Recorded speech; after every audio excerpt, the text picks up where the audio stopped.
Good morning or afternoon, whichever you guys are tuning into. We are going to be covering the diabetes chapter, which is chapter 48. This will be part of your endocrine exam that will be on the following week after Labor Day, which will be given by Kim, the administrative assistant, since I'm unable to be there.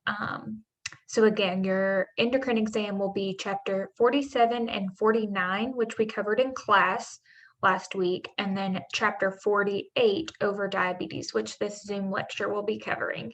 So if you'll follow along, I have made some changes to the diabetes PowerPoint. If you had looked at it earlier, you're going to see some differences. Mainly, I took some things out to make it less wordy and more straightforward. So if you see some minor changes, that would be why. And then, of course, if you have any questions about the material that I'm covering in today's recording, then please let me know via email or text message, and I will answer those questions as promptly as possible. So with that being said, we're going to go ahead and get started. I'm just going to share my screen.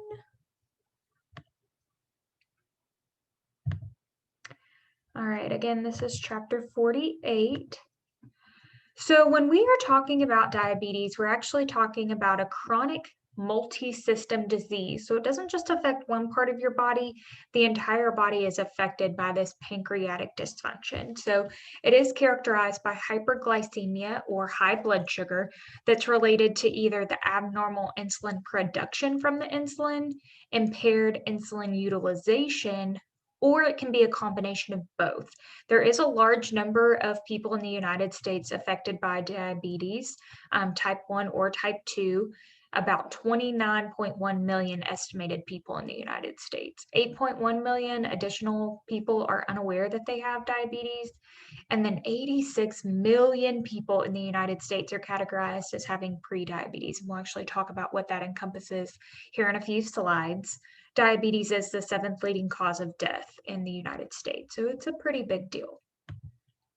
The American Diabetes Association, or ADA, is kind of the expert on all topics diabetes related, and they recognize 4 different classes of diabetes. There's type 1, type 2, which we're going to go into both of those in detail. Gestational diabetes, which you've probably heard of, which is diabetes in pregnancy, which we'll also briefly talk about, but it's definitely more so covered in detail in your maternity class. And then kind of the miscellaneous or other category for diabetes. You can also look at table 48.1 in the textbook, and it kind of covers a side-by-side comparison of type 1 versus type 2. So after you listen to this recording, that may be kind of a good summary you want to go back to as you're reviewing the differences. So before we get into the pathophysiology of diabetes, we're going to talk about normal pathophysiology in people who don't have diabetes. So normal glucose and insulin metabolism consists of insulin, which is a hormone produced by the beta cells in the islets of Langerhans, which is a part of the pancreas. Again, don't get too focused on that anatomical location of where insulin is produced. I won't test you over that detail, but I do want you to know what insulin is, of course. It is released continuously into the bloodstream in small increments with larger amounts released after food, which makes sense because after we eat food, we have more glucose in our bodies, requiring more insulin to be able to give it to our cells to use as energy. The daily amount of insulin that is secreted by the normal adult is 40 to 50 units, which is so cool to think about. I think so few of us actually know what the normal insulin secretion of an adult is, and that's 40 to 50. So you can kind of compare that to different doses that you give in your workplace or in clinical. And then insulin stabilizes glucose levels in the range of 74 to 106 milligrams per deciliter. So different books, different texts, different hospitals, different institutions have different ranges. The most broad range I think I've heard of recently is 70 to 110. I think that encompasses most of the different values that you would see in different institutions or books. I'm not going to quiz you on anything crazy like is 72 considered hypoglycemia or normal. I won't be any kind of crazy specific like that. Anywhere from 70 to 110 is normal.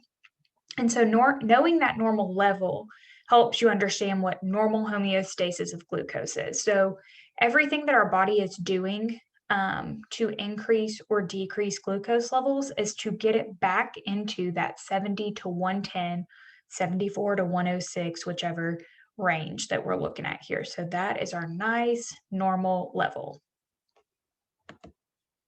So you can see here kind of a visual display of what happens when kind of like a normal eating schedule. So if you eat breakfast around 8 a.m., then you've got a peak of insulin right after that as it's trying to utilize all of the glucose that you have just consumed.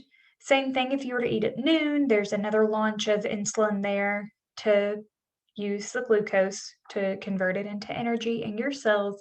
And then again at 6 p.m. Now, your times may vary, of course, depending on when you eat. And of course, this is very different if you're a night shift worker of when these times peak. But the main thing to take away here is that your insulin is going to spike after you consume a load of food, which is part of our normal metabolism. That is expected to happen to be able to utilize that glucose for energy. Insulin works by promoting glucose transport from the bloodstream across the cell membrane and into the cell.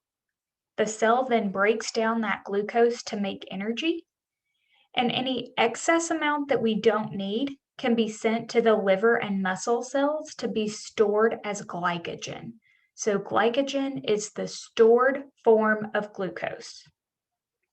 Anything we don't need is the stored form of glucose, known as glycogen. Insulin can be thought of as a key to unlock the cell door to allow glucose in. Without insulin, glucose cannot enter into a cell and be used as energy. So insulin acts as the key to unlock the door of a cell to let glucose in. With that being said, it makes sense why we need insulin in order to utilize glucose to make our energy. Without glucose, we don't have the energy to do our normal cell jobs and duties. And that can be very bad, which we're going to talk about even more as we progress throughout this PowerPoint. So again, you can see here, starting from the left corner of this picture, that the insulin binds to the receptor and lets these little glucose molecules through the door into the cell to be utilized as energy. Without insulin binding to this receptor, or if you think about insulin being a key, without it unlocking the door of the receptor, glucose will not be able to enter the cell. And you can kind of see that here in this picture. So skeletal muscle and adipose tissue are the big glucose utilizers. So they have receptors for insulin, and they are considered insulin-dependent tissues. In order for them to be able to utilize glucose, they must have insulin in the body to unlock the doors and let glucose in. Other tissues don't require insulin to be able to use glucose to function, things like your brain, heart, and kidneys. That's because if insulin weren't there, which happens in patients with diabetes, then their brain, heart, or kidneys wouldn't work. So they are not considered insulin dependent because we always need them to work, regardless of what the insulin level is in your body. They will be able to utilize glucose. And then liver cells are not technically insulin dependent, but they do have receptor sites that will facilitate the uptake of glucose and its conversion to the storage form known as glycogen. So glucose that we don't currently need for energy will be stored in the liver cells as glycogen, which we referred to on the previous slide. Now, there are hormones in your body known as counter-regulatory hormones, We've discussed a few of these in chapters 47 and 49. But what these four hormones do, they actually oppose the effect of insulin. So glucagon, which is also produced from the pancreas from the alpha cells, will convert glycogen, which is stored glucose in the liver, into active glucose that the cells can use.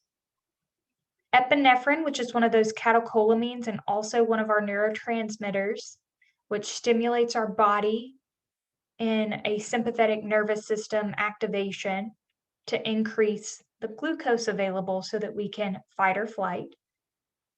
Growth hormone normally activates glucose in order to grow parts of the body. And cortisol, which is that stress hormone that the adrenal glands produce, also stimulates glucose availability.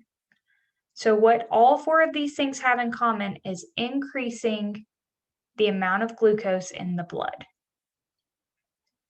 That's why they oppose the effects of insulin, because insulin normally decreases the amount of glucose in the blood by letting it into the cells to be used. These four hormones can work by stimulating glucose production and release by the liver, especially glucagon. It decreases the movement of glucose into the cells, which is the primary action of insulin. And they help maintain normal blood glucose levels. So if you think about, let me actually start the whiteboard here. If your blood is always trying to get, if your blood glucose is always trying to be between 74 and 106, this is so tricky, 106 milligrams per deciliter. So this is our homeostasis or normal glucose level. That's what we're always trying to achieve. If for some reason your glucose level were to become too high, meaning there's a high amount of blood glucose in your blood, then what would be released to lower it? If you said or thought insulin, then you are correct. Insulin will be initiated or stimulated to be produced by the pancreas when blood sugar levels are high. This insulin then works to get that blood sugar back to normal at between 74 and 106. If your blood sugar is too low, what do you think will be released in order to get it back to homeostasis? If you said counterregulatory hormones, then you're correct. Counterregulatory hormones, which are epinephrine, growth hormone, cortisol, and glucagon, all work to increase the amount of blood glucose in the body and get it back to 74 to 106. So this is one of our kind of feedback loops. It doesn't include the hypothalamus or the pituitary gland like we talked about in our previous class.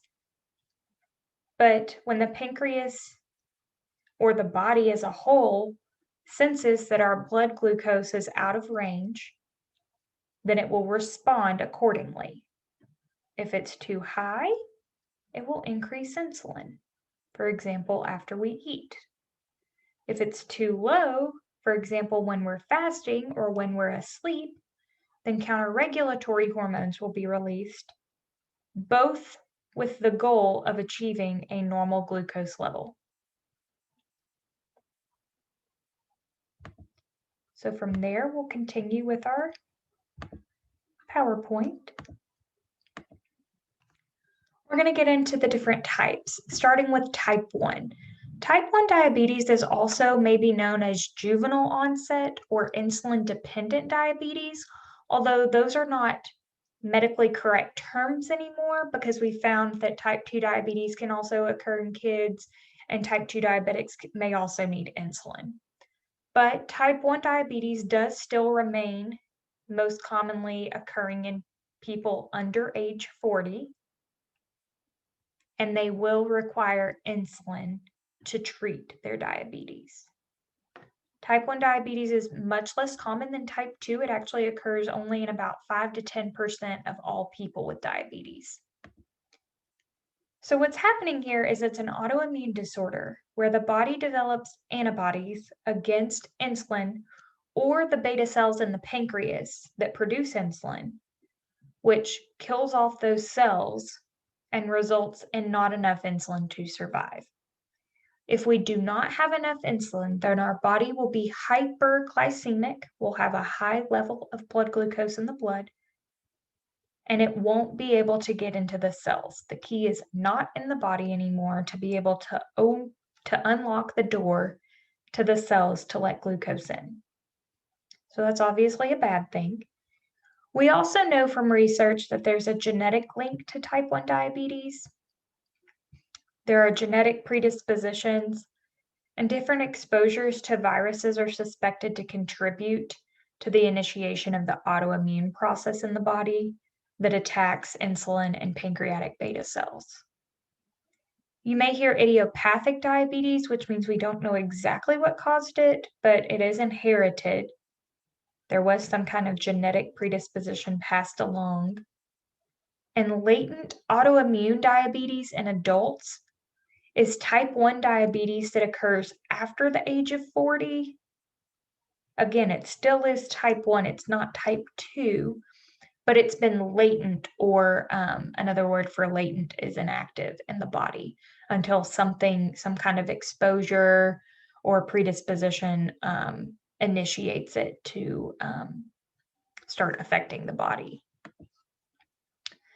So type 1 diabetes can be present for months to years before symptoms occur. That's also true for type 2 diabetes. Manifestations develop when the pancreas can no longer produce insulin at all, and then this state in the body can result in a rapid onset of ketoacidosis. So that will present as sudden weight loss and the 3 Ps, which are polydipsia, polyuria, and polyphagia. The treatment for type 1 diabetes is always exogenous insulin, or insulin that we have to give the patient because they can no longer produce endogenous insulin any longer.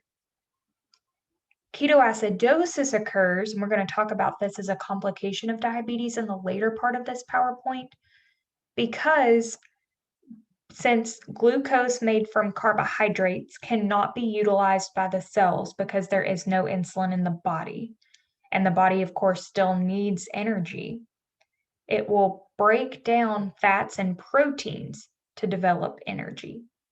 The breakdown of fats and proteins like that, though, will cause ketones to be produced. It's a byproduct of fat and protein breakdown. Those ketones in the body are acidotic, and so it will send our body into a metabolic acidosis state. We talk even more in detail again about that towards the end of the PowerPoint. But again, the kind of hallmark characteristics of type 1 diabetes, and especially in children, is sudden weight loss because they're not absorbing glucose and making energy like they should, so they're in a hypermetabolic state. And then the 3 Ps, polydipsia, which means peeing a lot. Hyperglycemia actually puts our body in a diuresis state. It works as an osmotic diuretic, hyperglycemia does. So we'll be peeing out a lot. Sorry, that's polyuria. I'm describing the wrong thing. Polyuria is excess diuresing. Polydipsia is excess thirst because you are peeing out so much. And then polyphagia is eating. So because what you're eating is not being converted into glucose, your body still recognizes being hungry because it's not getting the energy that it needs. and the body doesn't recognize it's not because you're not eating it, it's because you don't have the hormone insulin that can break it down into energy and glucose that can be available for the cells. So again, that's weight loss, polydipsia, polyuria, and polyphagia for type 1 diabetes. Additionally, the patient may complain of generalized weakness and fatigue. And then by the time the patients or their parents realize that there's something going on that they need to be seen for, they're already in that full-blown diabetic ketoacidosis phase. Type 2 diabetes, on the other hand, is formally known as adult onset diabetes or non-insulin dependent diabetes. Again, those terms aren't used because they're not always true, so we just stick to the type 2 name. It is the most prevalent type of diabetes, occurring in 90 to 95% of all cases of diabetes. There are many risk factors. These are things like being overweight or obese, having advanced age, or having a family history. All of those can increase your risk of developing type 2 diabetes. And then, of course, there is an increased prevalence in children in this last decade due to childhood obesity. There's also a greater prevalence in minority ethnic groups.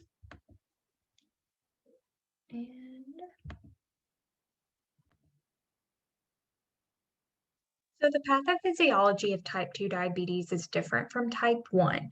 In type 2, the pancreas is still able to produce endogenous insulin, but either not enough is produced for the requirements of the body, or the body doesn't use that insulin effectively. So especially in patients who are obese, they're eating more food and have more glucose than the insulin is able to handle, or the cells are stretched out from, or the cells are stretched out from the increase of fat in their body. And so the door that used to fit the key very well, the key being insulin, remember, the door that used to be able to fit that well can't fit anymore because it's being stretched and deformed. So that's what it means by not being used effectively. Again, the major distinction here is in type 1 diabetes, there's absolutely no endogenous insulin. In type 2, there still is, it's just not used effectively or not enough is produced. There is still a genetic link that research has found with type 2 diabetes, but we don't know a ton about that yet, and research still continues.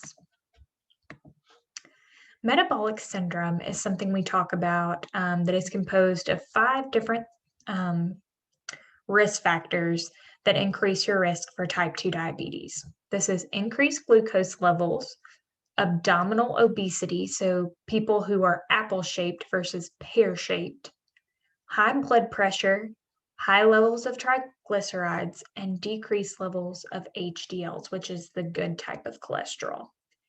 If you have 3 of 5 of these components, or if your patients have 3 or 5 of these components, then you're considered to have metabolic syndrome. And if you don't already have type 2 diabetes, this is definitely going to increase your risk of developing it in the future.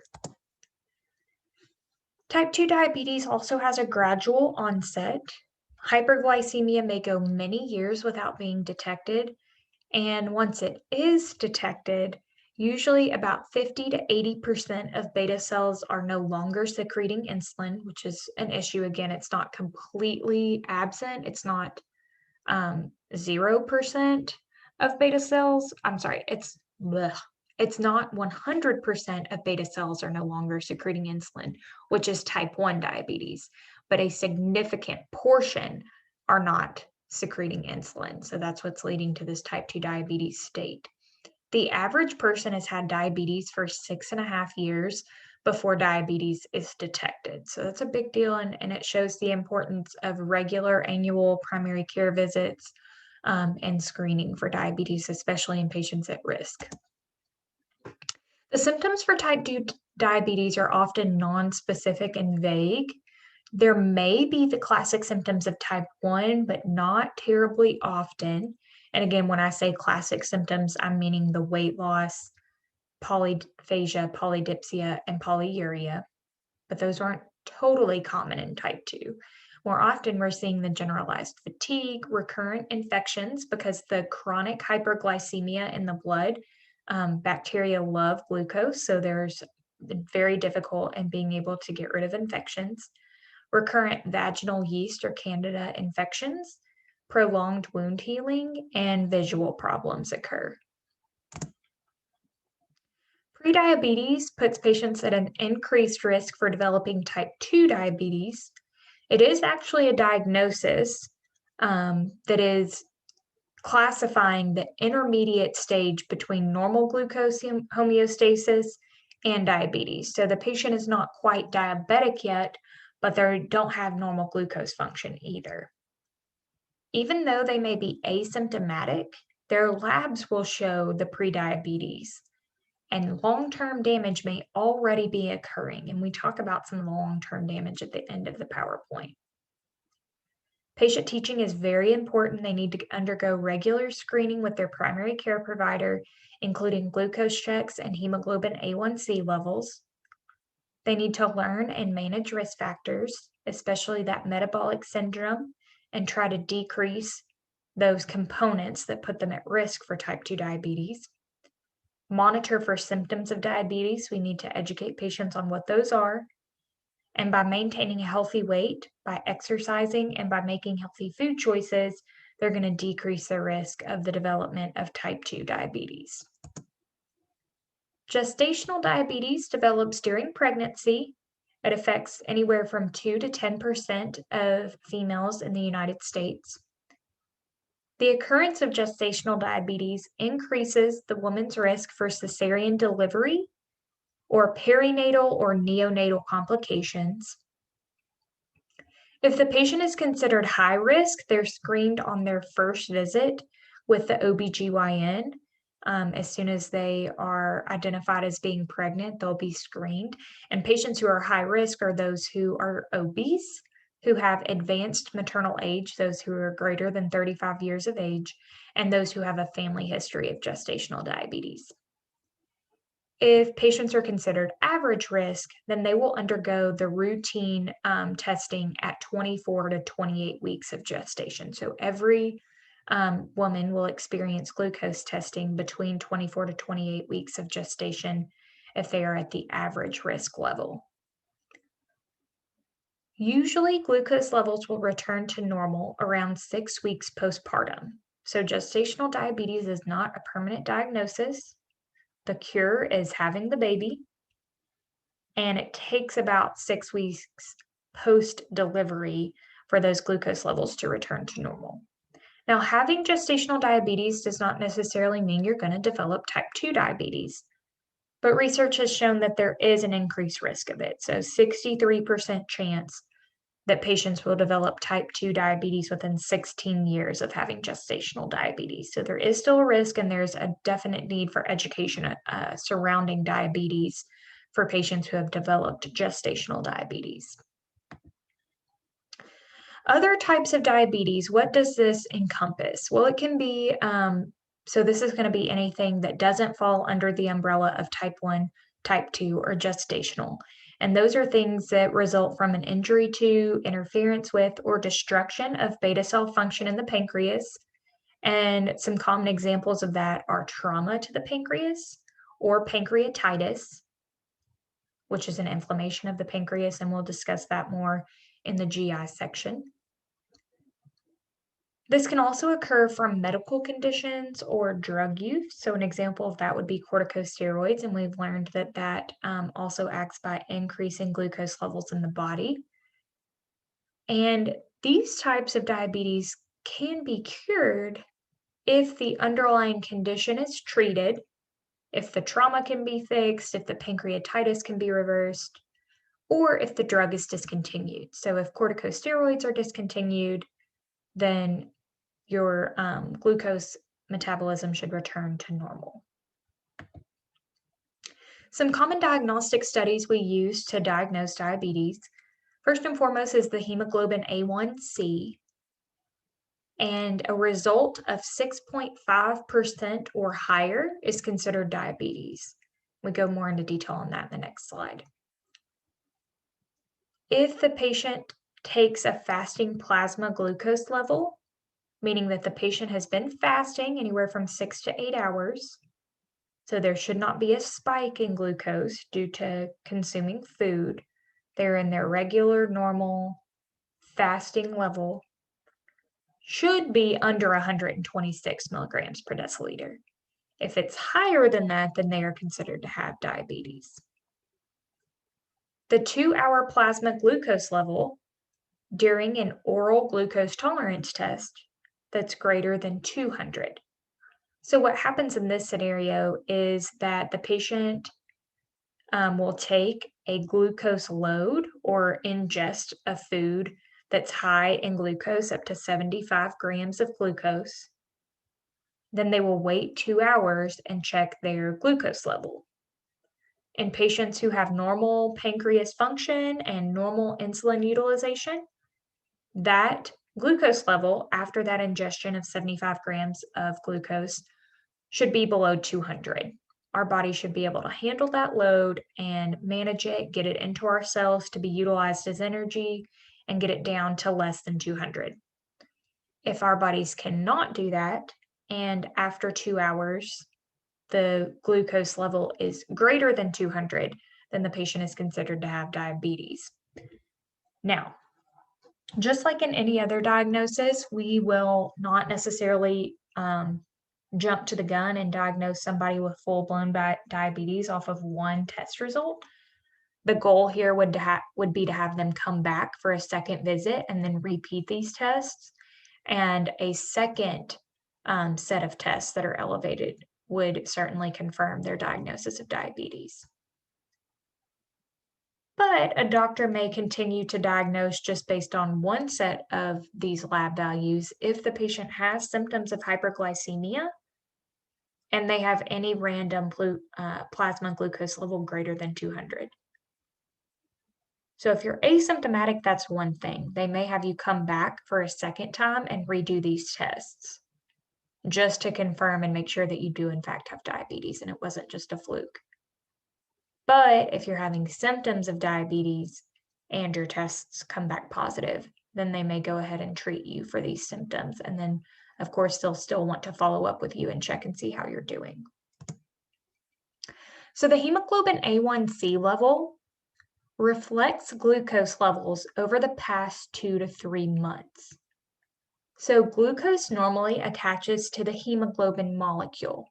And so we're actually looking at the concentration of glucose on hemoglobin molecules. The higher that glucose level is, the higher the A1C is, and it's a more accurate depiction of how the patient has been able to control their glucose versus just a one-time AccuCheck. Because once the glucose attaches to that hemoglobin molecule, it stays there. So it does, kind of stay with the hemoglobin through its life cycle, which is anywhere from 90 to 120 days. Hence the 2 to 3 months that this hemoglobin A1C will reflect. And so if that percentage is high, then it's showing that the patient has had poor control of their glucose. If their glucose is low normal, which is between 6.5 and 7%, then they are at their goal target range, and that reduces their risk for complications in the future. Normal hemoglobin A1C in somebody who does not have diabetes is 5.7. So that's just to give you an idea. If you don't have diabetes, you're less than 5.7. If you are between 6.5 and 7, you have prediabetes, as you can see here. Oh, well, it just says undergo the screening, excuse me.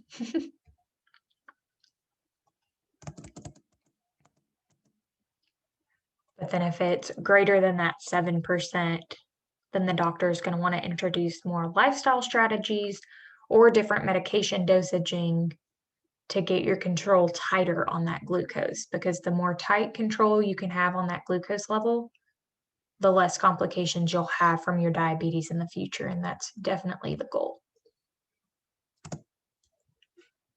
There are also ways to test the islet cells in the pancreas for antibodies. So that'll see if there's any kind of autoimmune process going on, and that helps diagnose type 1 diabetes. And additionally, because diabetes and glucose control affects the entire body, we'll do a holistic exam, things like your lipid levels, because of course, having bad cholesterol and triglycerides increases your risk of type 2 diabetes and worsening type 2 diabetes. BUN and creatinine, which assesses your kidney function, and then your different electrolytes. Albuminuria, which is a protein produced, albumin is a protein produced from the liver, and urine acetone can help see the progression of how bad your diabetes is. Your clinical exam, they're going to do lots of different things, such as measuring your blood pressure to make sure that it's under control. If not, they're going to get it under control with medication and lifestyle factors. EKG to assess for any kind of heart dysrhythmias. Eye exam, dental exam, and foot exam all helps us see if you're already experiencing complications of diabetes. So if you think about very thick blood that's resulting from the high glucose concentration in a patient who has uncontrolled diabetes, that blood is very thick and molasses-like from the amount of glucose that's in it.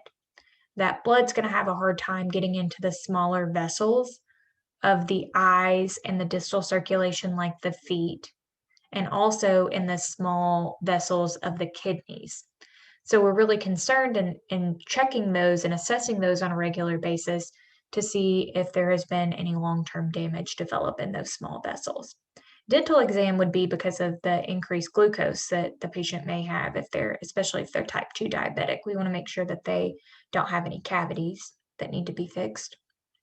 A neurologic exam, also related to the neuropathy that the patient can experience, and also if the patient's having an acute experience of hypo or hyperglycemia. And we talk about all of these complications in more detail towards the end of the PowerPoint.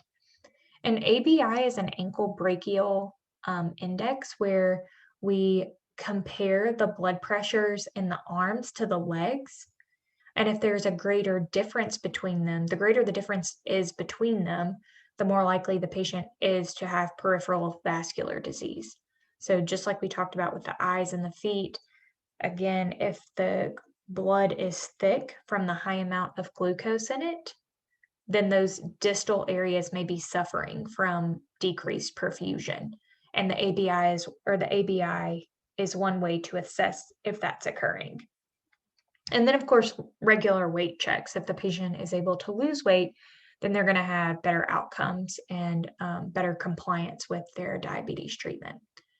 You can also look at Table 48 too. It's an interprofessional care table, but it is a pretty good summary of kind of the holistic treatment that we're doing for the diabetic patient. So there is a lot that goes into caring for these patients, and it summarizes it very well in Table 48 too.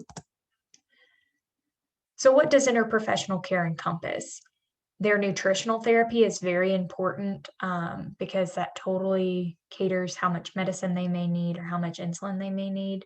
People often need very specific and detailed education that a diabetes nutritionist or a diabetes educator would specifically be able to provide. So those interdisciplinary team members are very important in this education that we're providing. Drug therapy, whether that is insulin injectable, oral agents, or non-insulin injectable agents, we want the patient to feel comfortable with whatever they're prescribed that will lower their glucose levels.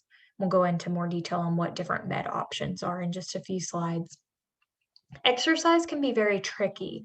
If the patient is not aware of how to fit exercise into their schedule, it can actually be dangerous. It can make them become hypoglycemic or severely hyperglycemic, depending on their timing of their last meal. So we have to go into quite a bit of education with that.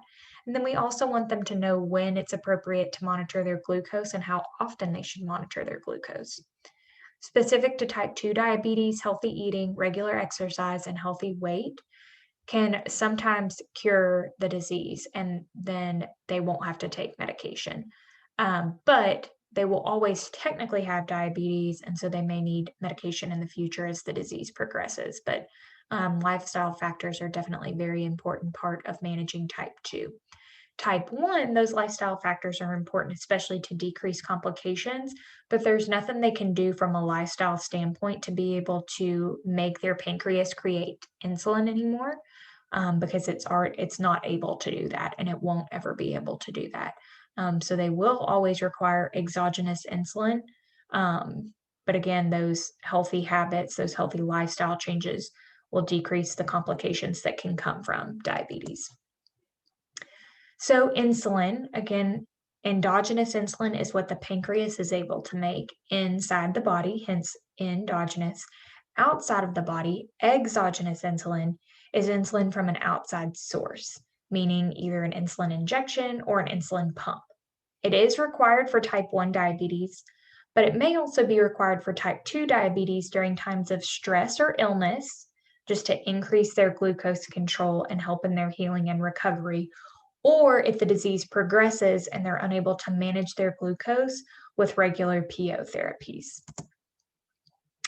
Human insulin is genetically engineered in laboratories from E. coli or yeast cells, which is so crazy that they do that, but that is how we make and mass produce insulin. Different types of insulin differ by their onset, peak, and duration. They are categorized in 4 different levels, either as rapid acting, short acting, intermediate acting, or long acting. The figure on page 1114, figure 48.4, which is actually here, you need to memorize. You need to memorize rapid, short acting, intermediate acting, and long acting, and know what their onset, peak, and duration levels are.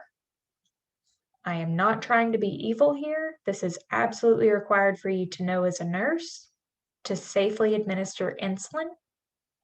It's absolutely free game on my test and absolutely free game on the NCLEX. And it is just so important to you providing safe care in terms of administering insulin to your patients in the future. So you definitely need to know examples of each type of insulin and the onset, peak, and duration of all of them. Insulin is managed in a basal bolus method. This method most closely mimics endogenous insulin production by administering multiple daily injections individually, or by utilizing an insulin pump, which is attached to the body, with frequent self-monitoring of blood glucose, or continuous glucose monitoring system that's attached to your body, one or the other. This is going to get you to the tightest control of blood sugar and get you to mimic the normal insulin production that our body desires. When I say bolus, I'm referring to rapid or short-acting insulins. Rapid and short-acting insulins are given before meals, and they are what manage the postprandial or post-eating, post-meal glucose levels. So if you remember from the beginning of the lecture, and we talked about how insulin will increase after those meals because there's an acute increase of glucose in our bodies, so we need more insulin to address that. That is what the bolus is there for. And again, that's rapid and short-acting insulin. Basal insulins are the intermediate and long-acting insulins. They are secreted continuously in the background of our bodies always. In normal, non-diabetic patients, basal insulin is always being secreted. Because glucose is always being used for energy, there's just times when more is used and less is used. This is addressed when the patient can't make insulin by giving them the basal doses. And this will manage glucose levels in between meals and overnight. So those are your intermediate and long-acting insulins. And again, that goal is to achieve a glucose level as close to normal as possible, as much of the time as possible. And again, what is that normal glucose level? 70 to 110 or 74 to 106, whatever you know and memorize as normal glucose level. That's what your body is always trying to get back to. We can actually mix insulins. It's a very common practice so that we're giving our basal and bolus dose of insulin in one injection versus 2 injections. So it's just nicer to our patients. Instead of giving them 2 shots, we're giving them 1 shot. And we are able to mix regular insulin, which is a short-acting insulin, and NPH insulin, which is an intermediate-acting insulin. In order to mix insulins, there is a specific method to do it. So you first inject air, the units that are ordered, into the NPH insulin.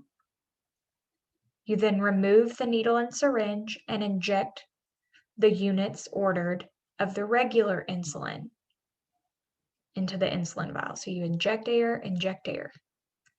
Then you invert the regular insulin vial and pull out the ordered units. Pull your needle out, insert your needle into the NPH, and insert the additional units. You can remember this by the mnemonic non-registered, registered nurse. So non being NPH, registered is regular, non-registered, registered is regular, and nurse is NPH. Non-registered, registered nurse. It's the way I've remembered it. You inject air first into NPH, then regular, then you draw up regular, then you draw up NPH. One thing to remember too is clear before cloudy. So NPH insulin appears cloudy, and you kind of aggregate that cloudiness by rolling the vial in your hands. You never shake it because that can actually damage the medication itself. So you roll the insulin vial in your hands to kind of mix it up, and you'll see that NPH insulin appears cloudy. So you can remember that you always want to draw up clear first. Then you can draw up cloudy. So there's just a couple ways to remember it. Besides manually drawing up the 2 different insulins, you can actually mix the shorter rapid acting with intermediate acting insulin preemptively. They can come pre-packaged, commercially packaged in a pen, so that one injection can be done without even manually mixing them. However, a con of this is that flexible dosing is limited in this scenario.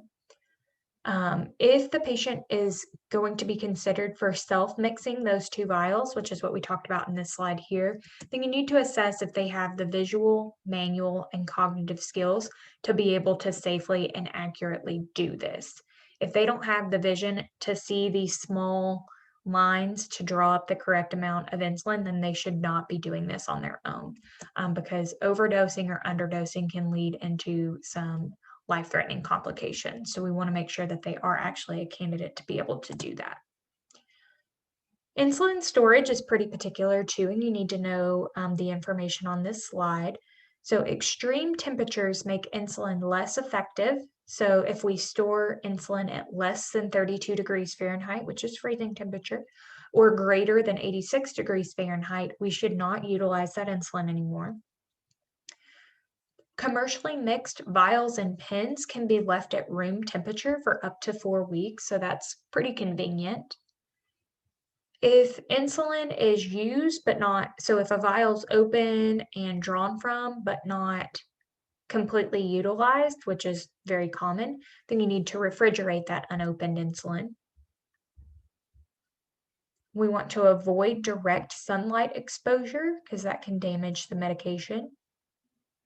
And again, you want to control the temperature that the medication is stored in by using a thermos or cooler if necessary. So if the patient's, going to the beach or going outside for a while and they have their insulin with them, then they need to make sure it's protected from the heat, and vice versa if it's cold outside.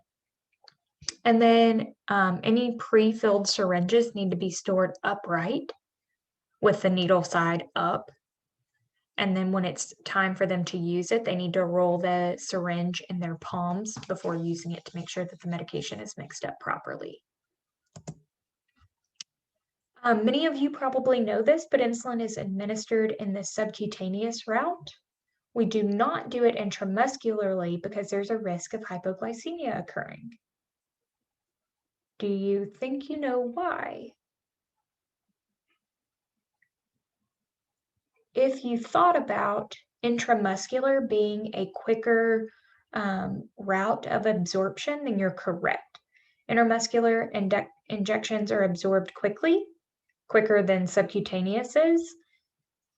And so that insulin being utilized quicker could put them at a risk of low blood sugar in their bodies.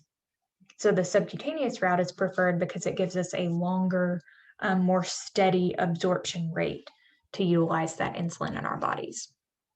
Regular insulin is the one and only insulin that can be given IV. And insulin is not available orally. It can only be given IV and subcutaneously, because if it were to be given orally, it would be inactivated by gastric juices and would not work. In order to inject insulin, again, it's subcutaneously, and the areas to inject subcutaneously are the abdomen, which is the preferred site, the posterior arm, the top of the thigh, and the buttock. Those are places that just have a good amount of subcutaneous tissue to be able to inject in. You don't want to inject in a site that's about to be exercised. That would speed up the absorption of the insulin and put the patient at risk for hypoglycemia. And you want to rotate injections within and between sites. You don't want to use the same site every time because that can develop complications. Actually, I guess it's not the next slide, so we'll talk about it in a few minutes, but by continuously poking the skin with a needle in the same spot over and over time can cause like scarring, hypertrophy, atrophy, lipodystrophy. So we're going to talk about some of those terms in a minute. But this gives you a visual depiction of where you are able to inject insulin. The typical insulin syringe is the size of 100 units, and 100 units is actually is equivalent to 1 ml of fluid. There are also commonly 50-unit insulin syringes, so that would total 0.5 mLs of fluid. So every 1 unit of insulin is 0.01 mLs. So if you are struggling to picture that right now, maybe pause this recording and really think about how 1 ml is equal to 100 units. And you can use that to calculate out how many mLs another amount of units of insulin would be. Needle sizes can vary in length and gauge, but the needles are pretty short for a subcutaneous injection, and oftentimes we don't even have to pinch up the skin anymore. However, if they're very thin or very like no muscle mass, those older patients in particular, then you may actually have to pinch up the skin. And instead of administering it 90 degrees, which is our normal injection for sub-Q, you may have to turn the needle to 45 degrees just to make sure that you get it into that subcutaneous tissue. If we're teaching the patients about self-injection, then we need to tell them that only the user should recap the syringe so that they're decreasing the risk of a needle stick. And they don't have to buy or use money to buy alcohol swabs. They are totally okay to wash that area with just some soap and water. But in the hospital, we do need to follow the policy to cleanse the site. And in most hospitals or healthcare facilities, that is to use an alcohol swab. Insulin pens are very convenient because they're portable, compact, discreet. They're one thing that you have to bring with you versus vials and needles and syringes. They come in various lengths and gauges, and they're definitely a better option for patients with decreased vision because you can just turn and see a number of units versus having to draw up and count the little lines. And we have a lot of different patient education and printed instructions out there that we can give the patients. And this is, an example of what an insulin pen looks like.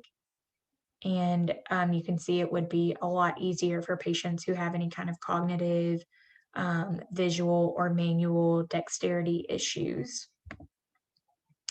However, one of the cons to this is that you're not going to be able to mix insulins with this. Of course, it's only the insulin that's stored within the pen. And that's kind of it. It's a pretty convenient way to give insulin. An insulin pump is also very cool. If insurance cover this, and that's often what patients prefer to use. It is attached to their subcutaneous tissue somewhere on their body, and it will give a continuous infusion of rapid-acting insulin and long-acting insulin.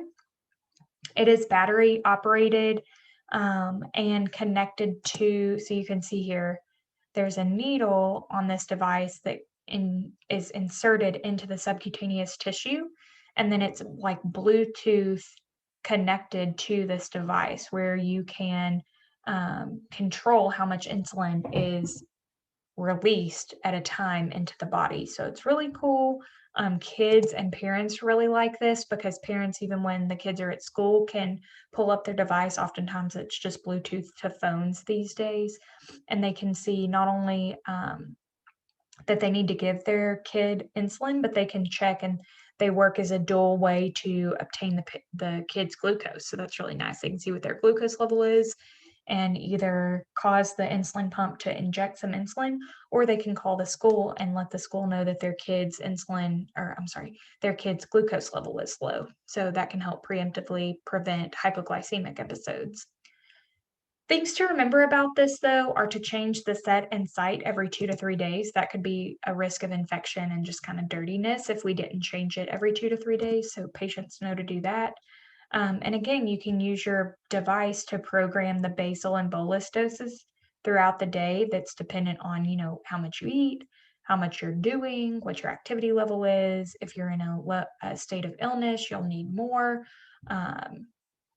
glucose utilization. So it's really great. It just gives you that continuous control without having to stop your whole day to, prick your finger for an AccuCheck, stop and go to the bathroom to inject insulin in. This kind of does it all for you.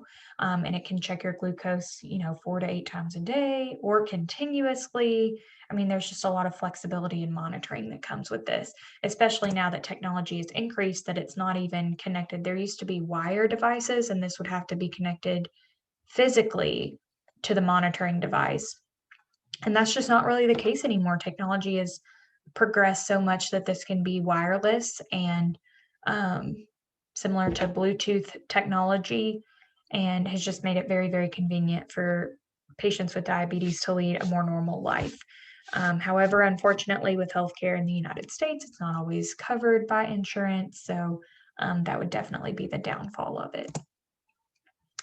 Again, the major advantage of an insulin pump is that it keeps blood glucose in a tighter range, which is very important. It keeps it closer to normal, avoids highs and lows. Careful programming and constant monitoring makes it possible because delivery is similar to your normal physiologic pattern. So that's great.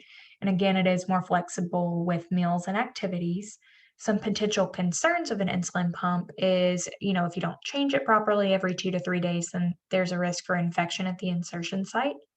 There's a risk for DKA or diabetic ketoacidosis. If the pump malfunctions, there's always a risk of technology malfunctioning. The cost of the pump and supplies, especially if insurance doesn't cover it, and then it's attached to a device, although that's not necessarily much of a concern anymore because so many products are now wireless. So some complications that can occur with insulin therapy are hypoglycemia, which is low blood sugar in the body, and we'll see that and talk about that more in our complications section. Allergic reactions are actually very rare with insulin because it is a hormone that your body naturally secretes. What's more common is actually the preservative that's in insulin, or the latex or rubber stopper that's on the syringes or pens. So that's commonly more often what patients are allergic to. If we are continuing to use the same site for injections, then the patient's at risk for lipodystrophy, which is loss of fatty tissue in that area, And what's happening here is a wasting of fatty tissue, which is called atrophy, and it will result in indentations in the skin. Another thing that could happen is hypertrophy, which is thickening of the subcutaneous tissue, like a hyper scarring in the area that occurs from overuse of the site. And then you don't want to utilize those sites anymore because it will alter the absorption of insulin. So that's what these things look like. This patient's used these two sites over and over again, and now they've developed lipodystrophy. And then similar on this side, but instead of lipodystrophy, which is the indention, there is some scar tissue development here from the hypertrophy or the thickening of the subcutaneous tissue.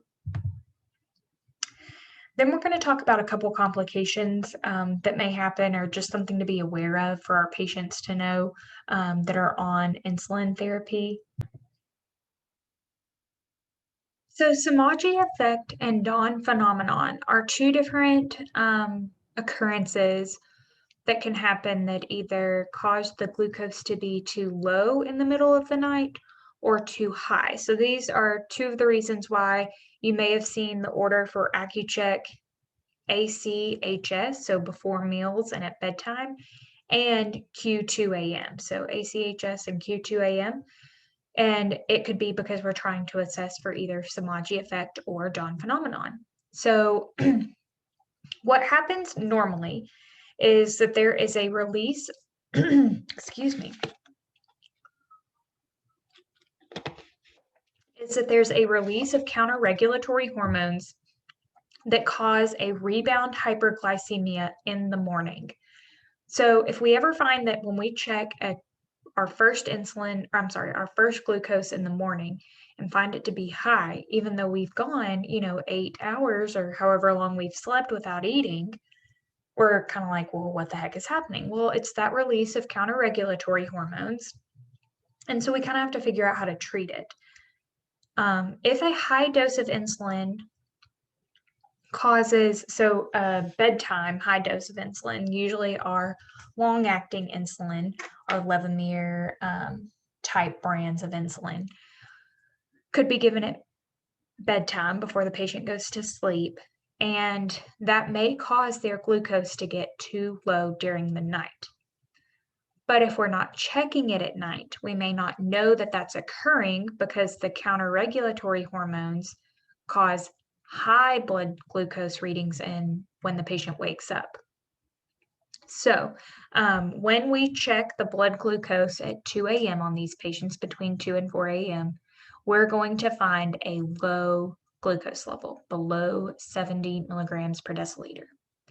The patient may be symptomatic, meaning that they may have a headache, night sweats, or nightmares. That may be a indication, for us to even assess for Samaji effect if they're reporting those symptoms. So that's one thing that happens. The other thing that can happen is dawn phenomenon. And we still see that morning hyperglycemia present on awakening due to the release of counter-regulatory hormones. But there's also an additional amount of growth hormone and cortisol secreted during the middle of the night, especially in patients who are in their adolescent and young adulthood years. That's when they're experiencing a peak time of growth hormone release. And so they are at a risk of their 2 a.m. to 4 a.m. blood glucose being elevated. So I could ask you a question on the test that says, okay, we took such and such patient's blood glucose level at 2 a.m. and it came back to be 42. Is the patient experiencing Samaji effect or dawn phenomenon? If you thought Samaji effect, then you're correct. If the Q2 a.m. blood sugar check is low, is hypoglycemic, then the patient is experiencing Samaji. Likewise, if I asked a question and said, such and such patient is getting their blood glucose checked at 2 a.m. and it comes back to be 186, well, then the patient is experiencing dawn phenomenon, which, just of note, is particularly more frequent in patients who are growing, such as those who are in adolescence and young adulthood. That's just kind of like the normal physiologic thing to happen because they're growing. Then we're briefly going to mention inhaled insulin. I'm not really going to ask much about this because it's not as common. It's not going to be a huge focus on any test, but just so you know what it is a rapid acting insulin that is inhaled versus injected subcutaneously. It's administered at the beginning of each meal or within 20 minutes after starting a meal because it works very quickly. The lungs are very fast absorbers of medication. It is still used in combination with long-acting insulin because we want to maintain that basal bolus regimen of insulin administration. Some adverse reactions that can occur with the inhaled insulin or Afrezza is hypoglycemia, again, because it reacts so quickly, you may not have eaten enough for hypoglycemia to be prevented. Cough, throat pain, or throat irritation because it is being inhaled. Now, this is contraindicated to be used in patients who have a history of asthma or COPD because it can worsen their baseline symptoms. Definitely not recommended for patients who are smokers, and it's not recommended for treatment of DKA. And again, when we go more into DKA, that will make sense. There's a pretty specific treatment regimen for those who are in DKA, and inhaled insulin is not part of that. So now we're going to move on past exogenous insulin administration and into what is more common treatment for type 2 diabetes patients, which are oral medications. And these medications work to improve the mechanisms by which the body makes and uses insulin and glucose. If you'll recall, type 2 diabetics still make some insulin. It's just not enough, or the cells don't utilize it properly. So there's a whole slew and several different classes of medications that type 2 diabetic patients can be prescribed. We're going to focus on one class and specifically one type of medication, which is metformin, the one that we're all most familiar with and is most commonly prescribed. I'm not going to make you memorize the others. So these medications, all PO medications, work specifically on the 3 defects that are common in type 2 diabetic patients. So type 2 diabetic patients have insulin resistance, meaning that the targets on cells, the doors on the cells, are resistant to insulin unlocking them. And so the PO medications fight against that. They also work to increase insulin production. So since one of the things that happens in type 2 diabetes is that it doesn't make enough, we're trying to stimulate the pancreas to make more. And then in type 2 diabetes, there's also an increase in glucose production in the liver. And so the body works to prevent that from occurring. So it will decrease the amount of glucose that's produced in the liver. So all 3 of these mechanisms can be used, in any combination. One medication might target one thing, another may target another defect. That's why patients may be put on more than one oral agent medication. Again, it can be used in combination, but the goal of all of these things is to increase insulin in the body without actually giving insulin. We're increasing the body's natural insulin in order to decrease glucose levels. So again, biguanide is the one type of medication class that we're going to talk about for type 2 diabetes, and metformin or glucophage is the one medication we're going to talk about as treatment for type 2 diabetes. It is the most effective first-line treatment for type 2. And it's also available as immediate release, extended release, or liquid form. So that's great. It's a very flexible drug that we can give in a lot of different methods, depending on what the patient may or may not be able to tolerate. Its specific action is to reduce the glucose production in the liver. So if you'll go back to this first slide, look, it is working on this 3rd defect that occurs in type 2 diabetes. So it will decrease the glucose production by the liver.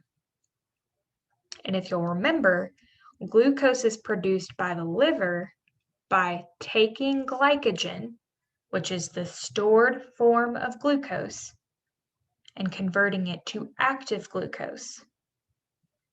Let me write that out for you, actually, for those visual learners.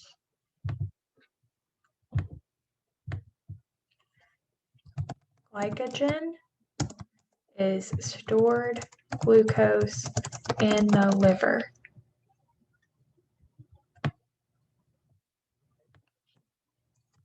Glucagon is the hormone produced by alpha cells of the pancreas to convert glycogen into active glucose.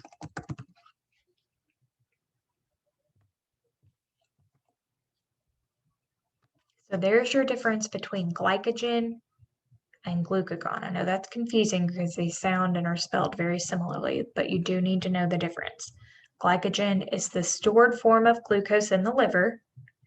Glucagon is the hormone that the pancreas secretes to convert that stored glucose, which is glycogen, into active glucose that can be utilized by the cells.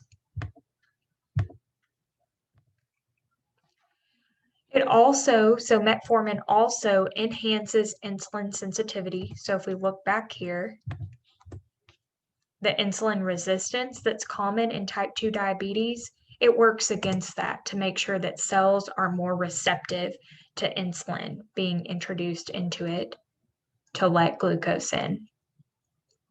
It improves glucose transport throughout the cell. And a nice side effect, is that it may cause weight loss, which is good in type 2 diabetics, especially those who are overweight or obese, as they are trying their lifestyle, mechanisms to maintain a healthy weight. And it can also be used in patients with prediabetes in order to prevent the onset of type 2 diabetes. So that's pretty cool. Some things you need to keep in mind about metformin is if the patient is going to undergo a surgery or radiologic procedure that involves contrast medium, then we need to notify the patient that they should be without their metformin for a day or two before the procedure and at least 2 days after the procedure, or when their serum creatinine level returns to normal levels. So let's break that down a little bit. Metformin is excreted through the kidneys. Contrast is also excreted through the kidneys. When contrast is given to a patient, we want them to be ultra hydrated, either with IV fluids or PO fluids, to assist with excreting the contrast out of their kidneys.